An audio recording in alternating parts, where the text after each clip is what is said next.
Jun is gradually developing those same characteristics and have fun. You control that. I think that he's the quintessential team player. His goal is to get to March Madness.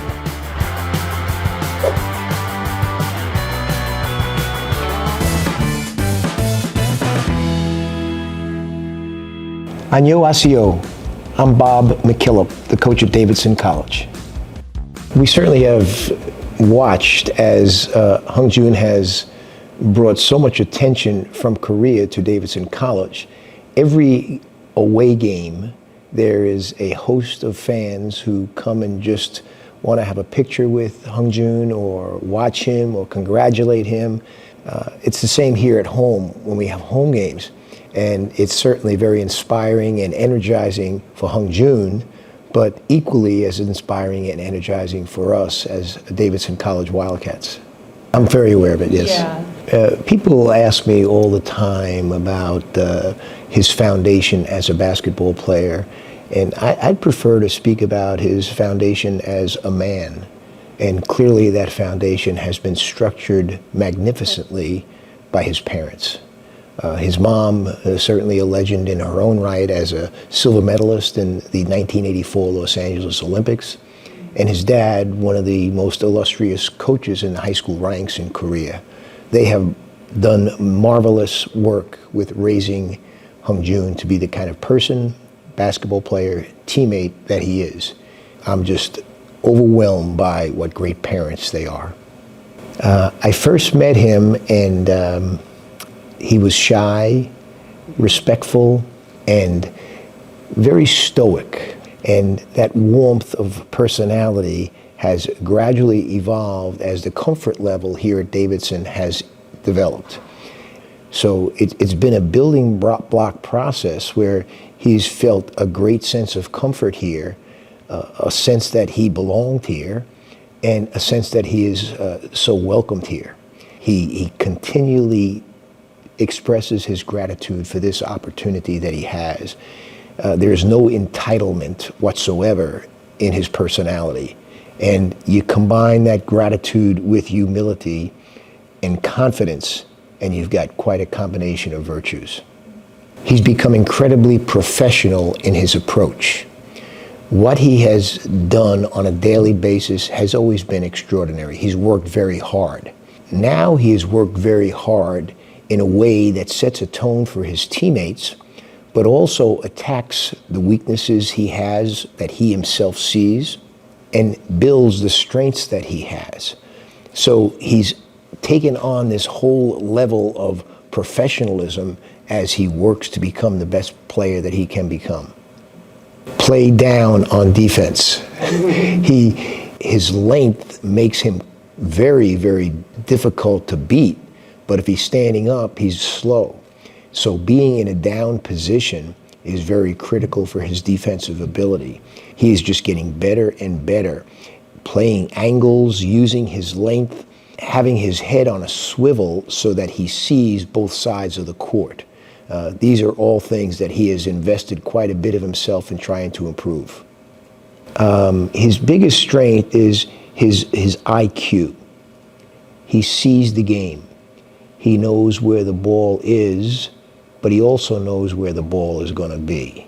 He's one step ahead because I'm sure his dad and his mom taught him that you cannot have vision through a keyhole. You have to have peripheral vision.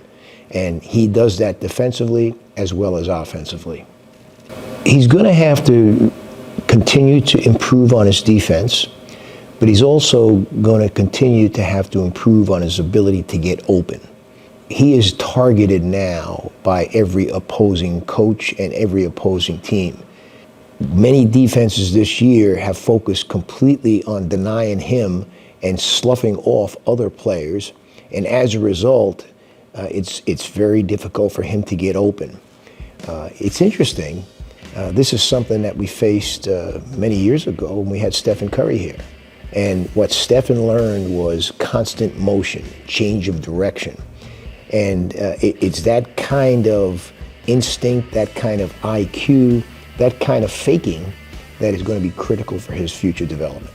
If he continues to develop as he has in these past 3 years, I think he's got a very good opportunity and a very good chance because of the great work ethic he has and a professional approach that he has. So I look forward to the day when that might happen because I think it could. Well, adversity certainly makes you stronger. The pressure that he is under right now, being targeted by the opposing team, being in the spotlight in Korea as basically the Korean basketball in the United States, that's extraordinary pressure. And every day he's out there, he senses it, he feels it, and he's growing stronger from it. And I'm convinced that this is going to be one of the building blocks that is going to make him into the great professional he will become. Well, I hate to compare teams because I've been here so long, for 33 years, but we have a very special team. I walk into the arena, to the practice court each day, and I just open my hands and say, what a pleasure, what an honor, what an opportunity it is to coach these guys today. When Stephen first began playing for us, his ability to live in the present moment is probably one of the most extraordinary abilities he has.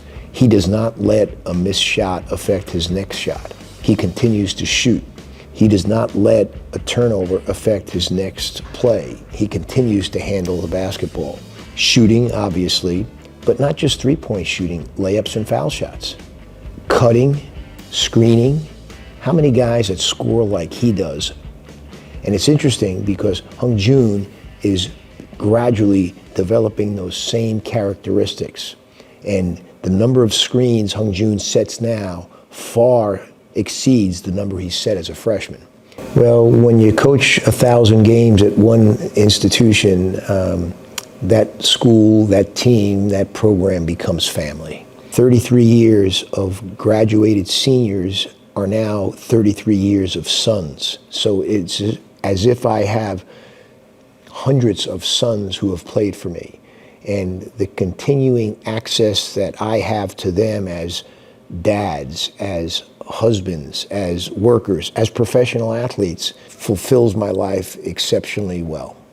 I think every coach faces a moment when they just want to say no more. Usually it happens after a loss.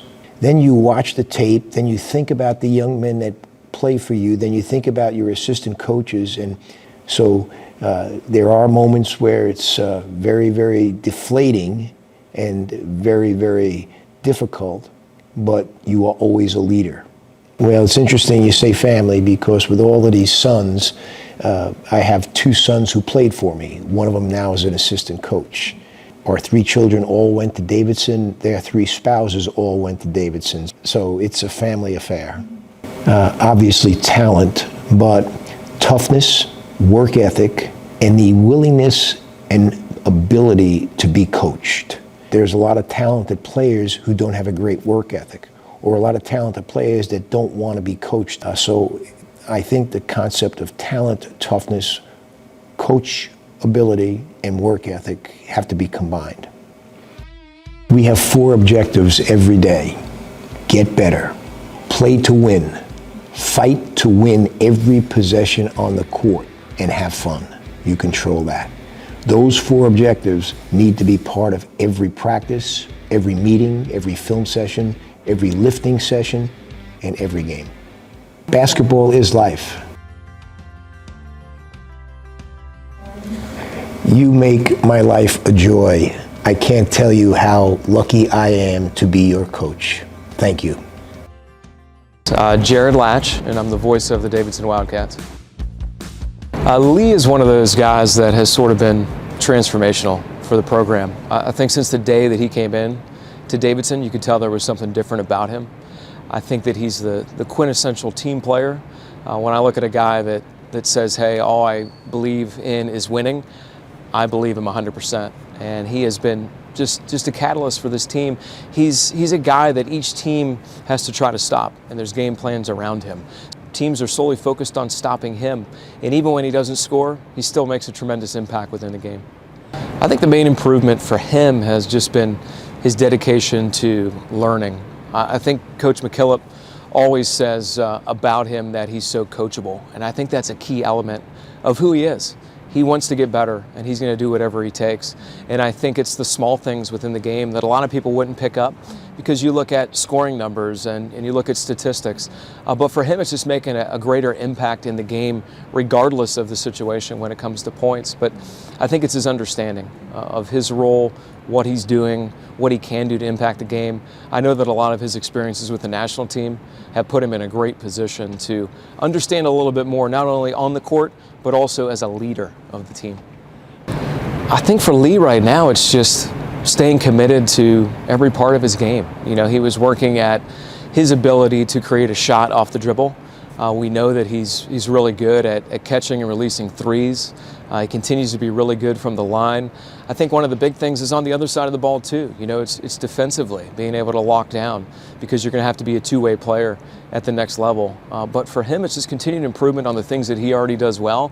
That might sound cliche, but for him, he's got all these fundamentals, this complete foundation that he just needs to continue improving. Even incrementally is going to make a big difference for him. I have a lot of interactions with Lee, whether it's traveling on buses or planes or pregame meals, and then also in an interview capacity, with talking to him strictly about basketball and about game situations. And he's just a joy to be around. He's always a positive guy, and that's something that's contagious with the rest of his team. It's just somebody that you want to be around, and I know that his teammates react to that in a very positive way. Joey Beeler, Assistant AD for Athletic Communications at Davidson College. I'm getting ready to go into my 15th year here. It's been terrific. I tell a lot of people that this place is special. It's like a big family. When people come to Davidson, they come and they don't leave. Or if they leave, they come back, as in my case and a lot of others. We've got senior leadership that's been here for over 30 years. People really enjoy it here. It's a close-knit group. It's a family campus, a family community. Getting a chance to work with Lee or like scholar athletes before him like Steph Curry is why we're in this business. What makes this job fun, what keeps us busy. And to see them grow, on the court and off the court, as well as young men to, adults when they leave here.